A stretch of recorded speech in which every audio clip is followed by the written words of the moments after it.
Hello everybody, welcome back to my channel, and today I want to make a video talking about this whole situation when it comes to Hogwarts Legacy, or I guess I should say the situation when it comes to the lead designer, Troy Levitt, who's apparently under fire because he dared, and I mean he dared, to commit the sin of having a different opinion than what Hollywood and what games journalism wants you to have.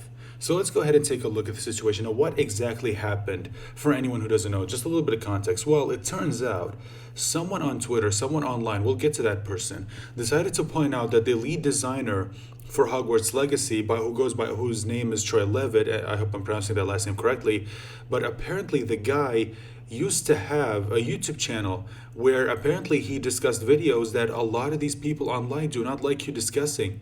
Remember, people online do not like the fact that you have a different opinion than them. And of course, I'm talking about the very, very, very small minority on Twitter who like to just wake up and complain about everything. Now, when did this whole thing start, in case you're wondering? Well, it all started when Kotaku decided to post this.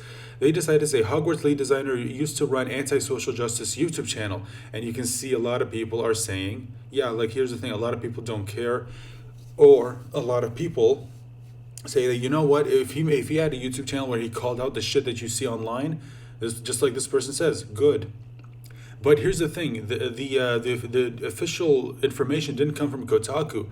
They just decided to respond to a tweet that someone else posted, a tweet by this guy, Liam Robertson. Now, I do not know who this guy is. I've never even heard of him, and honestly, I don't care. But he decided to post this, and let's just listen to some of the things he says, and just you'll be able to get just the kind of person this guy is. So look at this. He says, "I know this is just shocking, but the lead designer of Hogwarts Legacy is Troy Levitt, a far-right YouTuber who used to make anti-fem and pro-Gamergate videos." And you can see they decided to post a picture right here. These are the videos that he posted. Look at this. Listen, this is the terrible thing that he said. He says, in defense of John Lasseter, or it's okay to be a gamer, a response to Phil DeFranco's take on net neutrality, why I'm opposed to titles to net neutrality, and so on and so forth, in praise of cultural appropriation.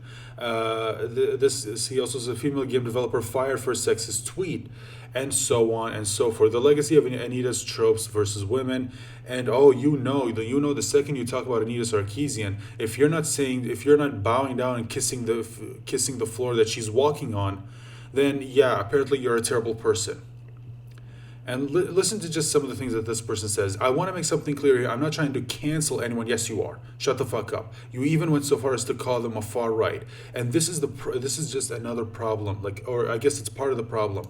If you dare to have a different opinion on any of these subjects, you are instantly labeled far right and instantly labeled a bad person. And of course you try to get them canceled, or at least that's what these people try to do to them online. I just wanted to let people know this because I feel like it's something people might like to know before deciding whether to support this project. I'm pretty sure more and more people now are going to support this project than ever because you decided to shine a light on this whole situation. You decided to shine a light on this. This is all public info and therefore anyone to find. In Levitt's In Defense of John Lasseter video, he discusses how Lasseter was personally nice to him when they worked together closely on the Cars 2 video game. He characterizes the hashtag #MeToo movement as a moral panic and downplays Lasseter's many sexual harassment allegations, essentially because he doesn't think any of them qualify as outright illegal, and he believes they were less severe than Harvey Weinstein. Okay, I gotta talk about this for a second. Normally I don't like to talk about this, but let's just...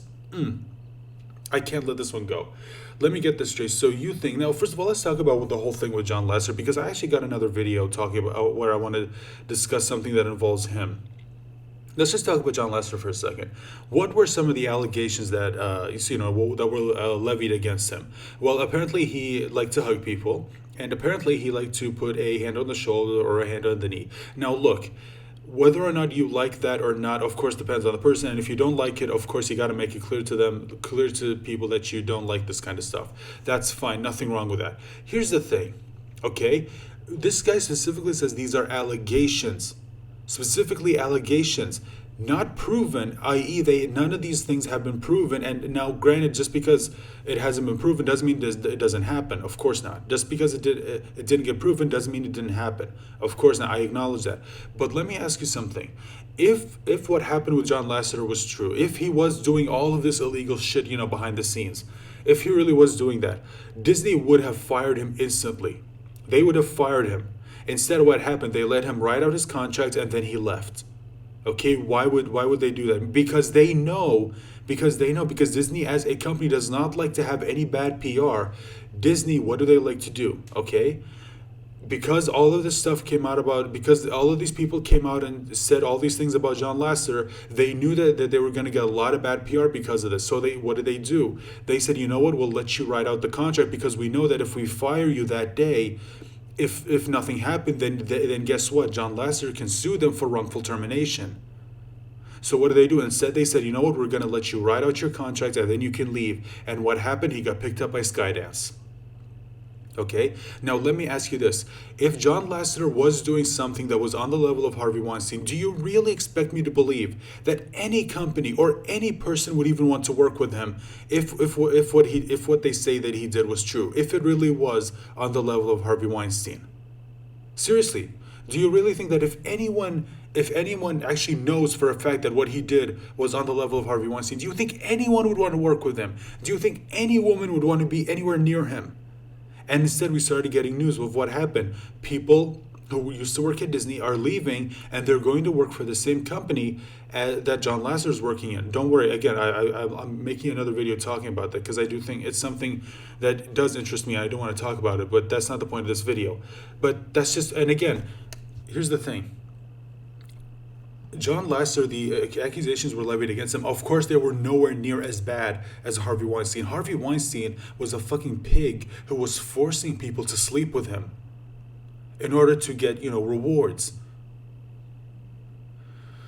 Jesus fucking Christ. And he goes on to say, however, he claims that this distinction within the climate of #MeToo could cause him to be branded a, quote, that apologist. I don't know if YouTube would like me to say that word. And says, after all, I'm a white male myself, so my mere existence is assumed to be part of the problem. Here's the thing. There's a good reason why there are many people who think this, because there are a lot of freaks online who say that just because you're born white, that automatically makes you a terrible person. Okay, it's understandable why someone can think like this. And unfortunately, there are people out there who actually listen to those people. Disney just now, with the whole Gina Carano situation, actually bent the knee to those people. So you can understand why there are people who are afraid. And then, of course, Kotaku, being the absolute garbage news site that it is, decides to pick it up and run with it. And then I've seen some of the other news outlets, of course, decided to pick up on it too. But let's go ahead and actually read the article. I'm going to read it from Bounding into Comics because I want to support them, and I'm not going to go to the actual Kotaku article because fuck Kotaku. So the discovery that Troy Levitt, a lead designer for the studio in charge of the upcoming Harry Potter game Hogwarts Legacy, used to host a, quote, anti-social justice YouTube channel, has led to outrage among the mainstream gaming press. Levitt's YouTube channel was first brought to widespread attention by comicbook.com and Unseen64 writer Liam Robertson, who took to his personal Twitter page on February 19th to accuse Levitt of being a, quote, far-right YouTuber based on the anti-feminism and pro-Gamergate videos hosted on his channel. And there you can see the tweet right there. Hold on, let me just get rid of this for a second. Okay. Last updated 2 years ago and boasting over 25.7 thousand subscribers, the videos featured on Levitt's channel covered a number of cultural topics such as why it's okay to be a gamer.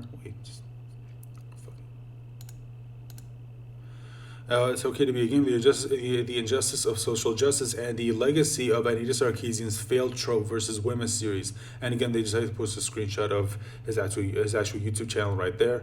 I want to make something clear here. I'm not trying to cancel anyone. Disingenuously claimed Robertson, attempting to save face after being widely criticized from many who saw as an attempt to cancel Levitt for holding opposing viewpoints.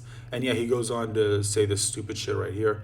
I just wanted to let people know this because I feel like it's something people might like to know before deciding whether to support this project. He added, this is all public info and there for anyone to find. Following Robertson's call, the history of Levitt's YouTube channel was soon picked up by Kotaku, who described Hogwarts Legacy as controversial due solely to Harry Potter creator J.K. Rowling's views towards, that stuff, the whole thing. I'm not going to get into that. Anyway, however, much to the assumed dismay of the outlet, Levitt's YouTube channel was both no secret to or a problem for Warner Brothers, as in a video concerning the unfounded accusations of sexual misconduct leveled against Atari co-founder Brianna Wu and former ArenaNet developer Jennifer Shurley. I hope I'm pronouncing that correctly. Oh, I don't know if I'm allowed to show that. The designer claimed that he disclosed his personal history to the company after being hired by Avalanche Software in 2018. Some of you have expressed that due to my commentary on some game industry controversies and my sympathy for the gamer movement, that I might have a difficult time should I ever want to return to professional game development. I'm happy to say that even though I disclosed my YouTube channel to Warner Brother Games, it didn't appear to be an issue to them. Not that they endorse anything I've said, of course, but at least they seem more concerned with making good games than with pushing some kind of social justice agenda, so there is hope. And yes, here's the thing, that is all we have been asking for. That is all we have been asking for. No one is asking you to agree with everything someone says. Of course not. But at the same time, you can't go out there and say you can't have this opinion, or you label someone a bad person just because they dare to have this opinion. Excuse me. Throat's getting a little dry.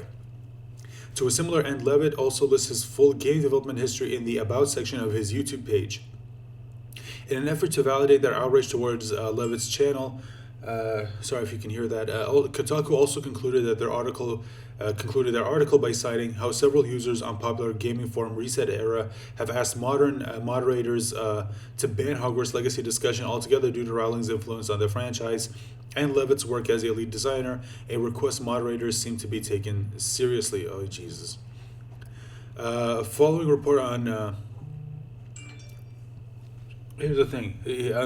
Following Kotaku's report on Levitt, Wu claimed to have been, quote, targeted by this channel and asserted that as such, you should not buy this game, period. Well, you know what? Go fuck yourself. Don't tell me what to do. Don't ever think that you have the right to tell what someone else should or should not do. As of writing, Levitt has not responded to Kotaku's request for comments. What do you make of Levitt's YouTube channel? Let us know your thoughts on social media or in the comment section down below. Well, here's the thing. I don't care. I don't give a shit. I honestly don't give a shit. Here's the thing. Even if he had a channel that said, basically that had all of the far left talking points, it wouldn't matter to me. As long as he's making a good game. That's all I care about. Even if this channel was all about, like I said, just echoing the left-wing... or far left wing, or I guess the Twitter talking points, it wouldn't matter to me. Like, I seriously do not care what someone's opinion on any topic is. I don't give a shit. Okay? Like, again, unlike these fucking people online, I don't like to judge people just based on their opinions on certain topics. I don't. So anyway, I think that this whole thing is just stupid. I think it's just more people trying to be angry about something, and I think that it's something that I'm honestly kind of happy that Warner Brothers, or I guess Avalanche, decided to ignore. Okay, I'm happy they decided to ignore this, and I hope they keep ignoring this. I hope they realize that these people who say that, you know, oh, well, I'm not buying this game now, I guarantee you they were never going to buy this game in the first place. So I'm happy. I hope that Warner Brothers continues to ignore these people. I really hope they do that. Anyway, that's all I have to say on this topic, guys. Let me know your thoughts in the comment section down below. As always, remember to like the video, share the video if you enjoy what I do here, and if you want to show your support for what I do here. And also, please consider heading down and clicking on the red subscribe button, because it will go a long way in supporting my channel. And also remember to click on the notification bell, because that way you'll be notified whenever I post a brand new video. That is all I have to say. Thank you so much for joining me as always. Please remember to stay safe and take care of yourselves, and bye for now.